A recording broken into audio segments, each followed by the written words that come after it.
has never played with like any of the tooling that's come out maybe in like the past like no Perplexity, ChatGPT. Claude, Gemini, nothing.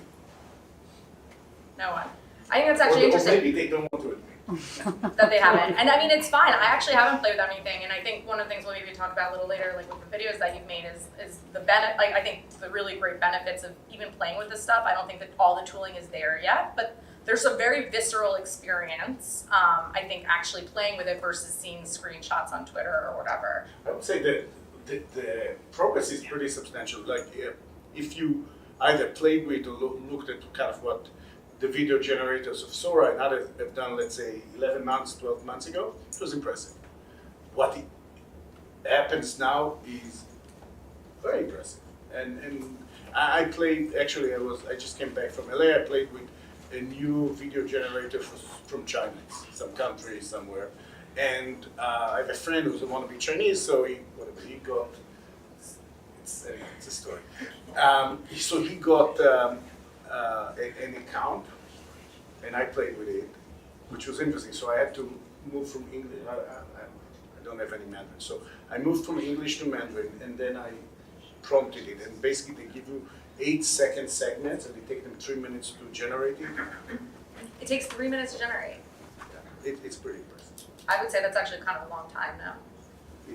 We'll get faster, right? Yeah, we'll get faster. These are definitely the bottlenecks right now. I'll tell you like one thing that I was quite impressed by. So I wanted to create a little video of someone who's walking on Mars. And I asked, part of the prompt was to have basically dust walking on Mars. And actually the first time I watched it, I was like, he didn't do anything. And then I looked the second time, he actually did it, but he did it in I think the way that it probably is on Mars. So it's kind of, there was some dust, but not too much, and once you looked, so it's becoming pretty good. It's like very hard to actually like benchmark a lot of the like where exactly are we today. There's definitely a lot of constraints on it as we sort of talk. I think it's like power. It's a major constraint. It's very expensive. There's a big hold on producing a lot of these data centers in a lot of locations because it's just too much strain for the grid. It's not power availability. There's compute. Obviously, NVIDIA this week became like the most like biggest public company. That being said, like NVIDIA chips require a huge amount of power. So it's like, how are we actually going to distribute those? I would say there's also in terms of like when you talk about AI, there's how generalized the task is versus how narrow it is. And right now, AI is quite good at a lot of these very narrow, specific tasks. I don't think we've seen anything that's good on any like generalized sense. I think so. Like that's like where are we in that? It's like hard exactly to benchmark, but in my opinion, and I don't know if yours differs. I think we're quite far away from any sort of like generalized intelligence. What do you think? Where we are? How far are we from? Let's say the ability to actually make really good video for a 2-minute marketing campaign.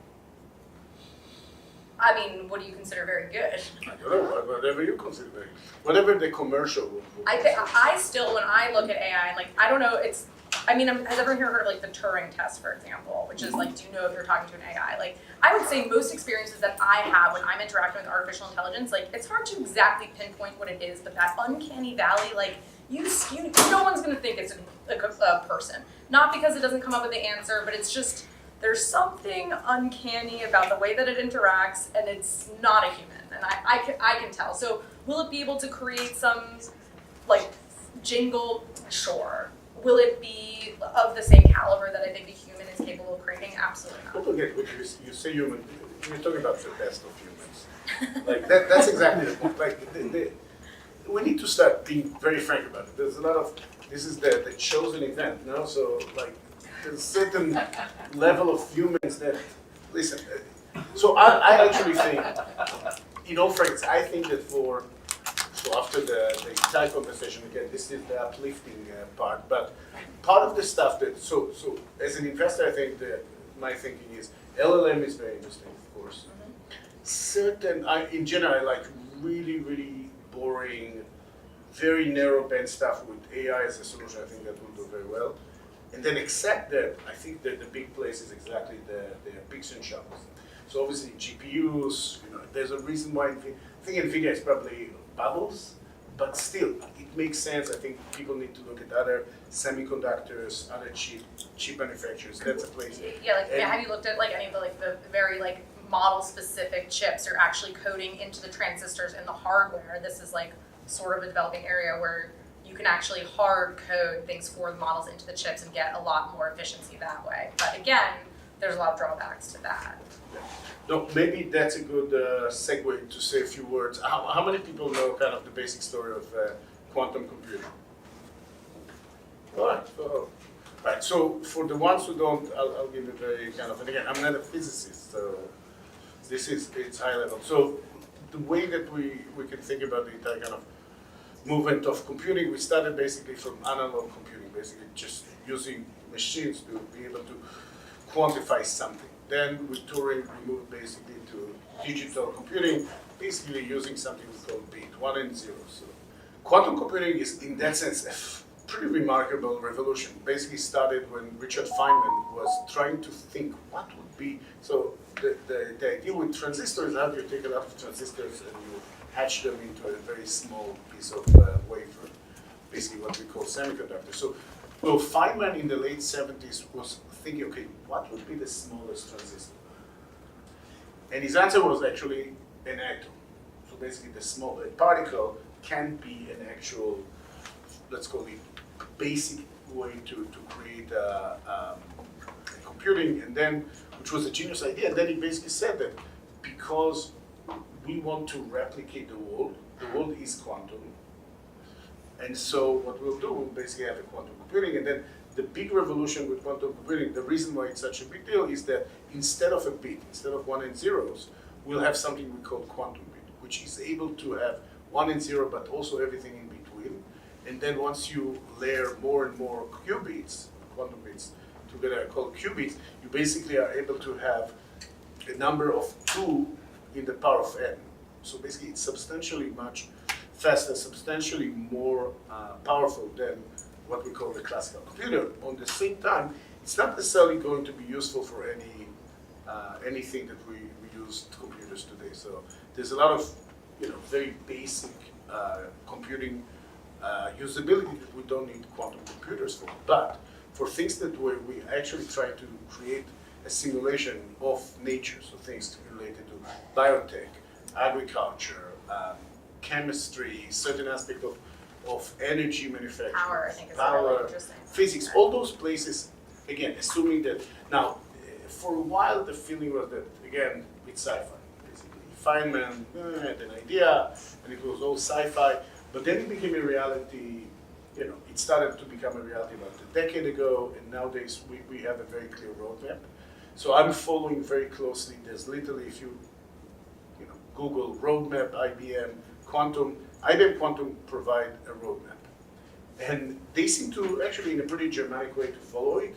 So they put 2029, which is 5 years from today, as the place where we'll be able to have functional quantum computing. I don't want to go to all the stories why it's going to be there. Basically, there'll be an error correction of some problems and noise. Quantum systems are very fickle. They kind of every movement of particles basically take them out of place. In 2029, they believe that they'll be able to do that. In LA, I actually spent some time with the guys at Google Quantum. Google Quantum are not willing to give you a roadmap, so they're kind of more hush-hush about it. But I think eventually they come to around the same time. So I'm curious, actually. So it's easier to kind of like talk about the constraints when it comes to AI and comes to like power, compute. What do you think the major technical constraint is right now from between now and 2029 to have actual quantum compute? Error correction, and on the hardware level, it's basically like using. So some of those stuff are very esoteric, but work. So for example, the big name now in the quantum computing world is some guy called Misha Lukin, who's a Russian Jewish physicist from Harvard.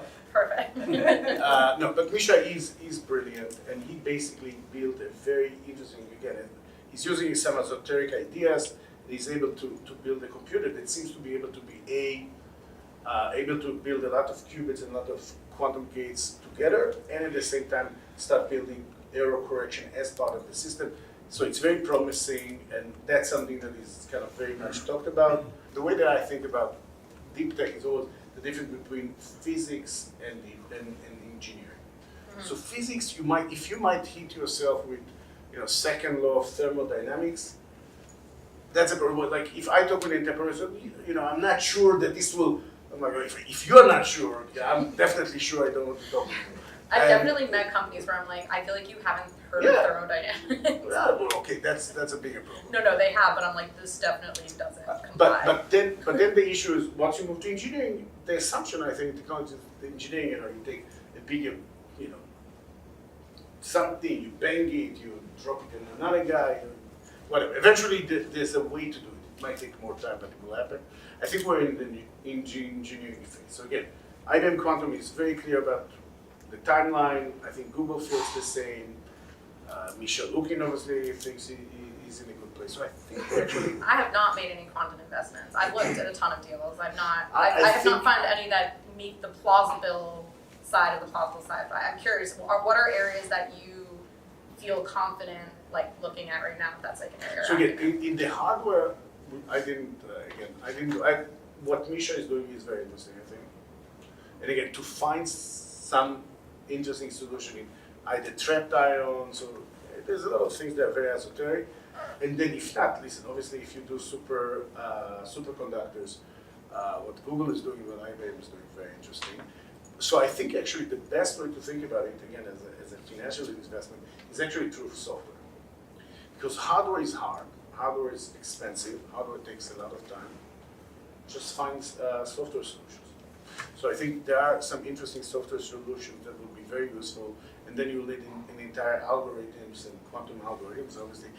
One of the big promises and risks of quantum computing is basically the ability to break every existing cryptography, and at the same time start thinking about the new cryptography. So if we need to, again, provide some scary stuff, the question is whether some country will provide a quantum computing to a rogue group for, let's say, financial gains.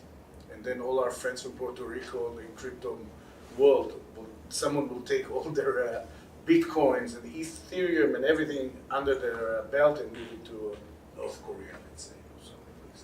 So that will be an interesting story. So the one thing about quantum physics and about the quantum world in general is it's actually built on the idea of lack of knowledge and lack of control. We actually do not know what's going on until we measure it, which is the reason why it still sounds, I think, to most people, at least to me, as almost science fiction for real.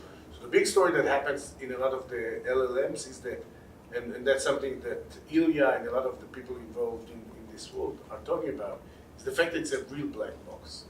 They build something, but now the machine is thinking itself, correcting itself, and improving, and we actually do not know what's going on there. And basically the same story is also quantum computing. Once we'll reach a certain point, quantum computers, given the fact that they are quantum by nature, are basically things that we do not control. I think we're moving, and so I told Lili that I think we're moving to a place where we will not know exactly what's going on. So that idea that, and I'm someone who likes to be in control, and I think that as a species, I think also a lot of people in the technology world will have to be able to live in a world we actually don't know where things are heading. Well, I already live there. I mean, this is what we were arguing about earlier. Like, I think it's wild to think that we exercise control. I mean, that's like a whole other conversation. I think some of these things are a black box. It's very interesting. You used a word just now where you're describing, you're like, they are thinking. And I think that's all in place that you and I are not totally eye to eye. Like, I actually don't think, I think that another one of the major shortcomings right now, like AI is, they're not good at anything novel, like any novel problems. Like in the way that a human, and I think this kind of gets into sort of like uncanny valley question, the way that a human is able to encounter something new and problem solve it, AI is terrible at that, they cannot do that. I think that's sort of like when we get to the generalized intelligence. You can train on a lot of data, you can give it more power, you can give it more compute, but like that line, like that trajectory isn't gonna allow it to think or be creative or have subtlety or have taste or have humor. And you and I, we're like, where's the nuance? I think we agree that maybe they can make knock-knock jokes, they can't make the Monty Python. Anyone interested to know which jobs will survive? Yes. Yeah. Okay, so it seems comedy. Like, there's a literally when you talk with a lot of the kind of the seriously kind of cutting edge AI people, they tend to think that the most cutting edge aspect of us as humans is sense of humor. So I'm constantly trying to play with Claude and Gemini. I ask them knock-knock jokes, priest and rabbi. I have a few, because I want to see. And I'm like, no, seriously, I actually would ask all of you, I think it's very interesting, just to try to do that. They started really bad. Like, I have to say, I was screaming to the screen, saying, that's a joke. Claude was actually a bit better. And they improve. But yes, there's still not a stand-up comedy coming up from any AI. Now, once that happens, be worried. That might be the end.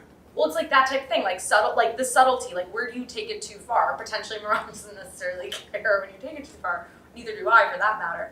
But I think an AI definitely wouldn't understand that. They don't understand like the nuance of like human relationships.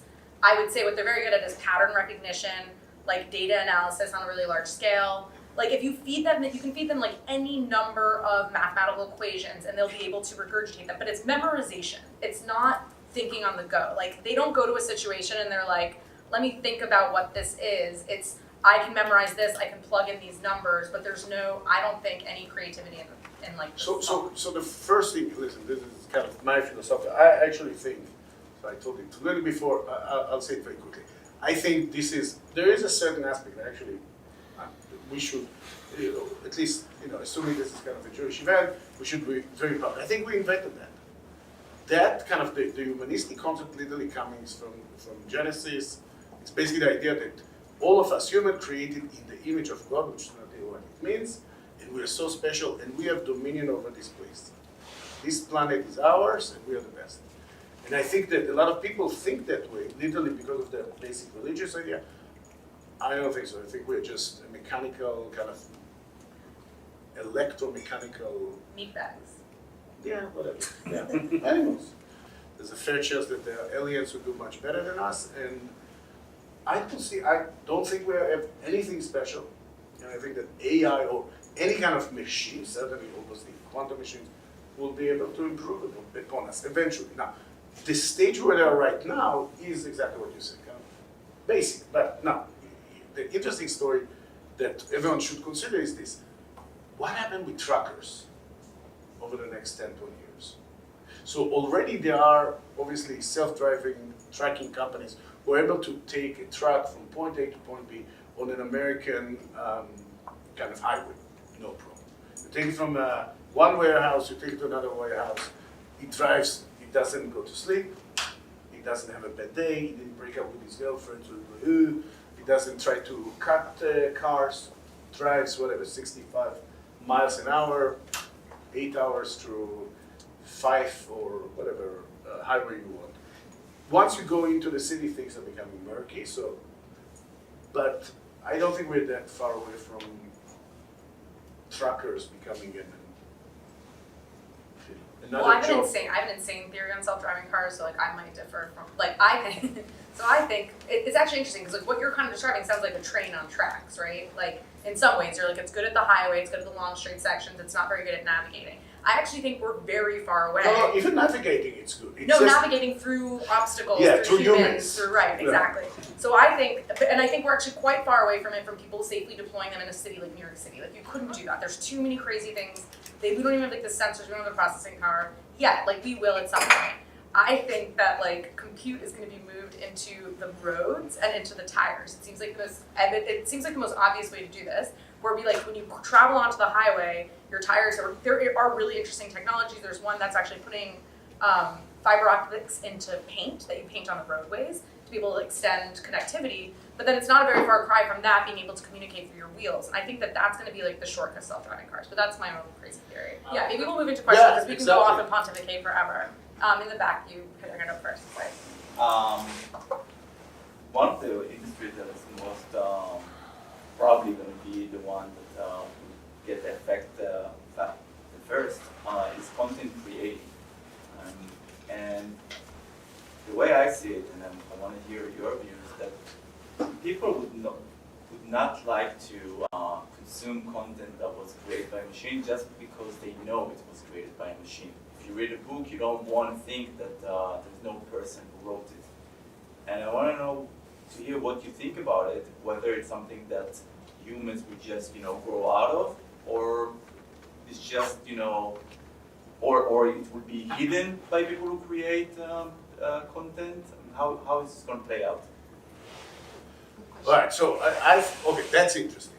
I think eventually, as a species, we tend to be very quickly adapting to new things, and we don't really care much. So we care kind of for about 2 seconds, and you can take it obviously to the Israeli story. So for example, think about it. What was Pixar? Eventually, Pixar took that idea of digitally. So remember, at the Disney time, you had an animator. No, I was talking about the story, not how the story is presented. From my opinion, I think right now, like AI content is a race to the bottom, right? It's quantity over quality. So if you're talking about like clickbait, driving ad traffic, and I do see trends and things like that are moving away from it. I think we're going to have more like individualized like online experiences, which I think is a thing that AI is really wonderfully suited to. So that's one way I'd answer that is like, maybe we're not there yet. Right now, I do think it's a race to the bottom. The other way I would answer that is I think it really comes down to trust, right?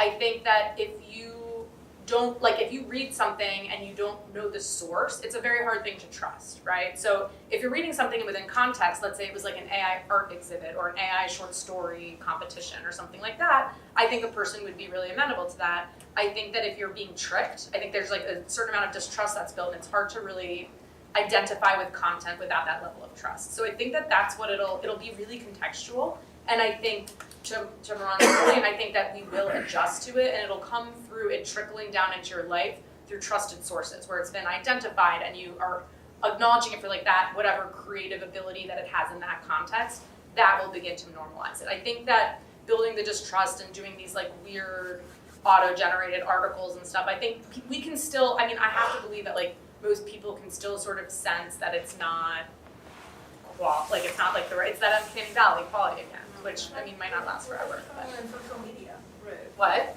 Look at what's going on in social media. So I literally am not on social media. Well, you can't determine what's true. Of course, or you false. can't. But all this false stuff is. And I think one thing that you didn't discuss is that neural networks are inherently flawed. So, and they're flawed because they can't define true from false, right from wrong. And that's the problem. That's like where ChatGPT was released to the public and it wasn't explained. People like in the industry understand that, but if you're not, you don't understand that it's just a large language model that does a really good job of grabbing all the information on the internet and spitting out an answer, but it's not necessarily the right answer. It could be grabbing information off the internet that is flawed.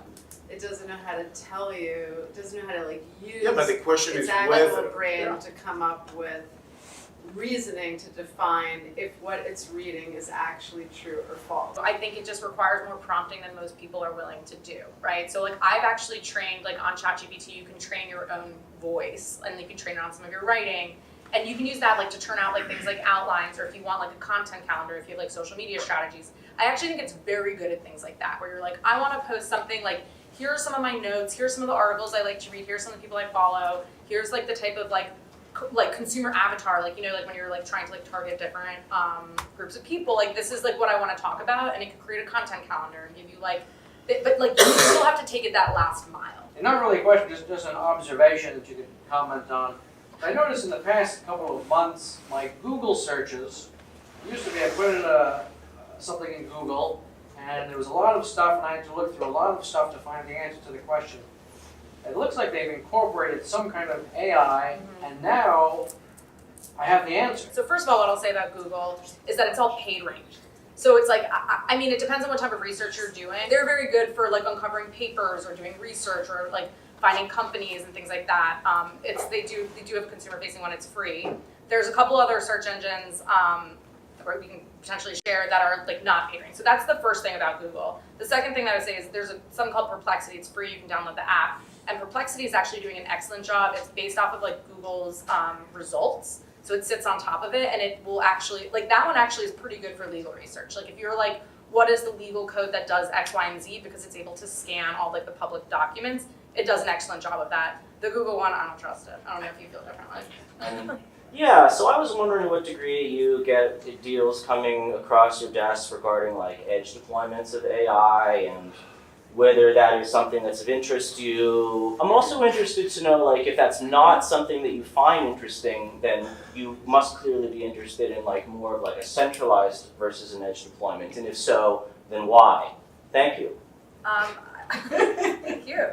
I would say it really depends on like the target customer. So I do a bunch of stuff in like DoD and dual use stuff, and I think in a lot of those cases, obviously they're doing on-prem or edge deployment of these things. You obviously don't want to share your models like outside. You want to have like a real closed box. So I think in those cases for sure, it's hard for you to put like a numerical value. My CRM is not that good to be able to say like that. Like sorry, like maybe next year. But I would say, yeah, it really depends on like the customer base really and like what the focus is. Obviously for like SMBs or for folks who are trying to like share clusters, you know, like you're not gonna, it doesn't like necessitate the use of sort of your own systems, but more like a centralized data center. Tough question for AI. DB, right, has what should be the world's sympathy for this horrific attack, and yet we seem to have lost the PR war, right? It seems like we can't get in front of the questions of what do we do the day after? All big, important questions. How can AI help get those things resolved in a way to our advantage? It is a difficult conversation. It's kind of, so listen, we definitely have a major PR problem. Now, I think part of it is what we call anti-Semitism, kind of an idea, kind of a But that's too easy, right? I mean, yes, that's true, but still. It's a big deal. Now, the other stuff where AI can help us to do better campaigns. I think that what actually AI can do the best, in all frankness, is make sure that some of the mistakes that happen. So in Israel, we have a famous, saying about the strategic corporal.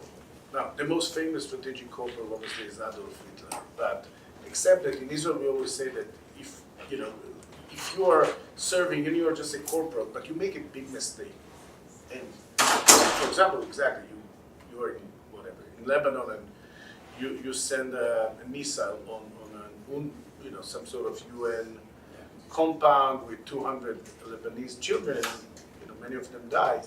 It's become a major issue. So part of, I think, what AI will do very soon is that it will reduce those mistakes. It will actually make it much more accurate. The other place where, by the way, I think AI will help us, again, in the kind of prospective movement, when you think about what happened in October 7th, so it's really interesting. A lot of what happened there is blamed on the fact that we use too much technology. And I think it's correct. But there's also a certain aspect of the fact that once we started getting indications, so the Israeli intelligence actually had a bunch of indications in the night between the 6th and the 7th that something's happening. And I think what happened then was we had a bunch of humans, especially Israeli humans, who have so much hubris and confidence and bravura that they're like, well, who cares? They literally, I think their perception was a bunch of, we say in Arabic, falah, like, some idiot farmers. And that was a big mistake. AI will not have those emotions. And AI will analyze it better. Just to finish this with another interesting historical story.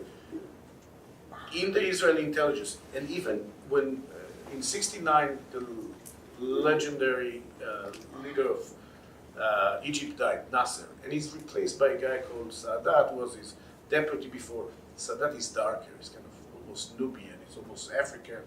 He was always being perceived in Egypt itself as some sort of village bull. He's not coming from the right place, he didn't go to Harvard. Literally, the Egyptians themselves thought of him as an idiot, and then us, in the Israelis, if they think he's an idiot, clearly he is. He was not an idiot at all. He was actually a genius, and obviously in '73, he gave us a pretty good run for our money. And then when he led the peace process, he basically made this amazing decision to go to the Israeli parliament, to the Knesset. And in that second he finished it, and that's the real punchline, he asked for every square inch of land conquered in '67. And and we had an idiot leader at that time who gave back all of the Sinai Peninsula and left Gaza as part of Israel, which was as idiotic as they came. I would say economically, I think the biggest thing that AI will be able to do is to like free up time for like intelligent people and being able to automate tasks. And I don't think we can underestimate like what an economic benefit being able to capture something like that is. And I would say even places like Israel where there is an embracing of technology, I think that AI will be able to sort of supercharge efforts through like getting rid of essentially busy work. And I think that that's going to be like the major benefit across the board for people who are able to actually channel that correctly. Yeah, my question would be about the next big thing, something which is still hidden, like AI was hidden 10 years ago, or medtech or biotech were hidden 8 years ago. So in your opinion, what will be the next big thing we should look at? I think BCI. I think we're about to hit stride there. The last investment that I just made it's not public yet, but it's in that space. It's in like the cortical cell implants and regrowing axons, which can be used from anything from like improving axon connectivity in the brain to solving Alzheimer's and Parkinson's. We've even seen it regrow spinal cords. I think that's a very interesting space. I think you can look at that on both the biological side and then also like the hybrid biological and like hardware systems. But I think, yeah, and like that also falls into the longevity space because obviously like cell death is what leads to aging. So I think that that's like, to me, I think from what I'm seeing from like a lot of papers and stuff that are coming out, that like we are, like the technology has arrived and now we're on a race to commercialize it. So I'd say that, I think biotech is still extremely interesting. Like the investment I made before that is in growing human organoids of the immune system in a petri dish that you can then do drug development and testing on a diverse patient population. 95% of tests that are done on rats fail. You could flip a coin and do better. That's our system. It's crazy. So I think that's a space. I think AI, one of the really big benefits of AI is it's really unlocked a lot of, again, I said like pattern recognition and processing. So I don't know if anyone here is familiar with like AlphaFold. It's like a protein folding problem that we've finally been able to solve. Took a little bit of time, but I think now a lot of these like bigger platform plays in the biotech space are going to be, I think we're going to cure cancer in the next few years. I don't know if that's like really optimistic, but everything I'm seeing, like we've got a lot of shots on goal. Those are a few of the ones I'm excited about. Oh, also like bioreactors is another really big bottleneck in both like food production and pharmaceutical production, things like that. I've seen a lot of deals in that space. We're doing a lot of in-space production. I don't know if anyone saw Varda, which was able to re-enter and do like bioreactors in space. I think that's fascinating. I think even like the lunar economy, we're closer than you would think. Those are some of the things that and power.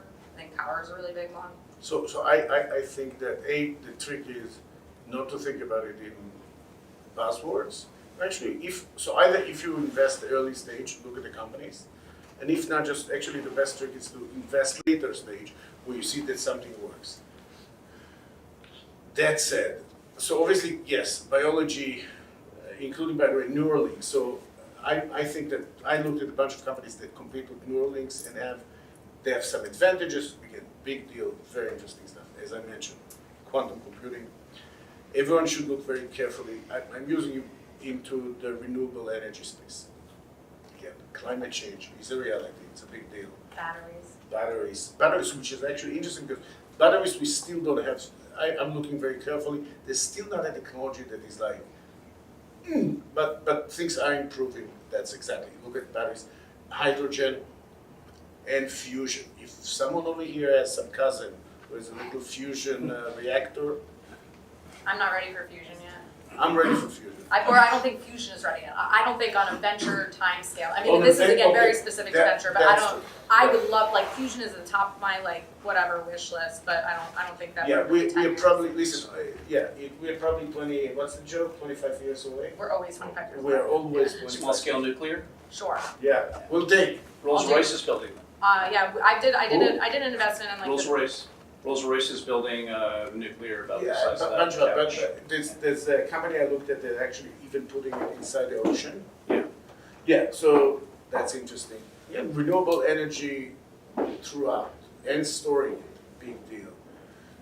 Everything connected with our biology. As I mentioned, listen, mental illness. The story is this. On the one hand, we should be very optimistic. On the other hand, we should be like, things are not progressing. But by the way, what's going on with the flight? I just flew today.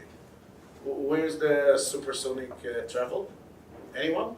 So I think that should definitely happen. Micromobility, I've seen a ton of like electric seaplanes or like these like small hop things.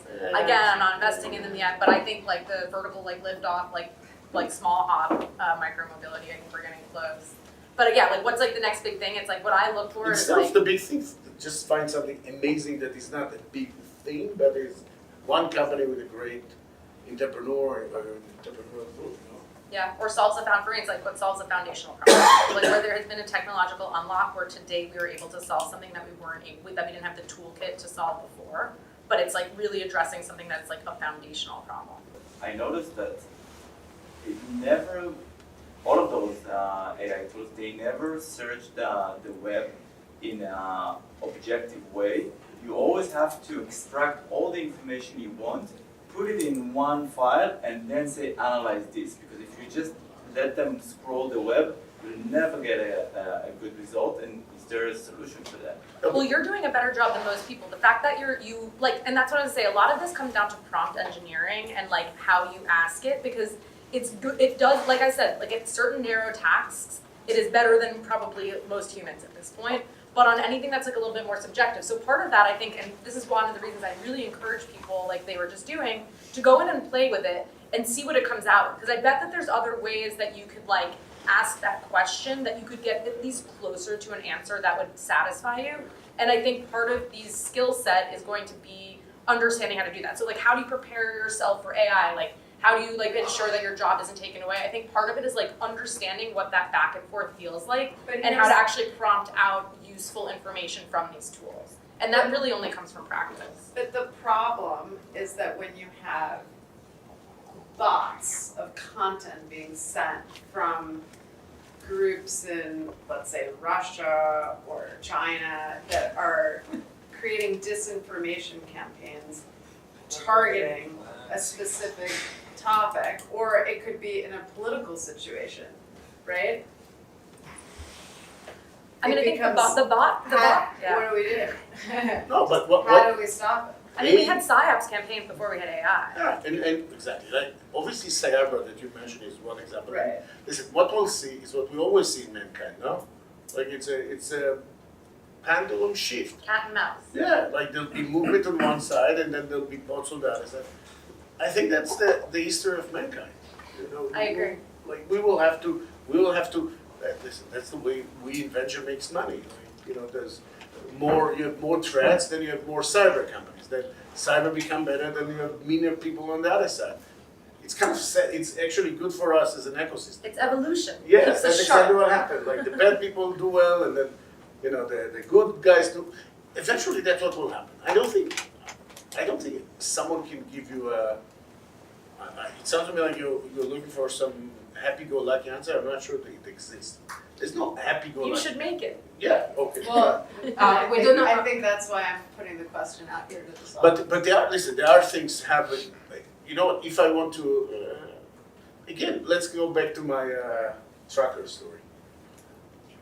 I want this. Peter Thiel for many years is saying that the place to invest is in defense stock, because eventually we'll have a lot of unemployed young male with some testosterone and All those hormones in our feet are really. some testosterone and no job. And it's something, just put it in the back of mind. I would actually claim the following. I would claim that some of what happened all around the world is the fact that in some undercurrent, the lower classes understand something is happening that is not good for them, and they are rebelling. And I think that Trump's story is exactly that. They know that whatever, I don't want to sound like Fox News, but like certain elites don't really care, and they understand that they got already effed in the Rust Belt and in different ways, and this will not stop. And someone who's a tracker will not become a data scientist or a splicer of neurons. So there's a major issue in the society, especially in the West, and again, also what happens now in Europe, and obviously immigration is part of that story. there should be reasons for concern. And again, if we would lead, we as in whatever the technology world, to a massive unemployment, even with the Andrew Yang solutions of, we have a problem. A couple of days ago, the former CIA director, John Brennan, was saying that he felt China could be 1 or 2 years away from quantum computing breakthroughs that would crack all CIA, NSA, national security computing platforms. Curious if you... So I'll tell you the scoop. The former head of Google Quantum, I won't mention his name, you can obviously find it out, literally one of the founders of the superconducting world, told me the following story. He said that the smartest kid that he had in his class, and I won't say which university, but a good university, is a Chinese kid. Probably, not a kid. Moved back to China, and he's saying he's doing some remarkable stuff, and he has the same hunch. He said he doesn't take his calls anymore. And yes, China and the Chinese, listen, they are charging ahead. I tend to agree. Again, I don't know. She didn't tell me. Yes, it certainly could. The Chinese are definitely. The one thing that is clear is that in the LLM, I actually have to say, OpenAI kind of gave everyone a nice bang. And I don't think that in China right now there's something competing with that, although they were working hard. I think for them, they're afraid that actually a local LLM will create issues internally.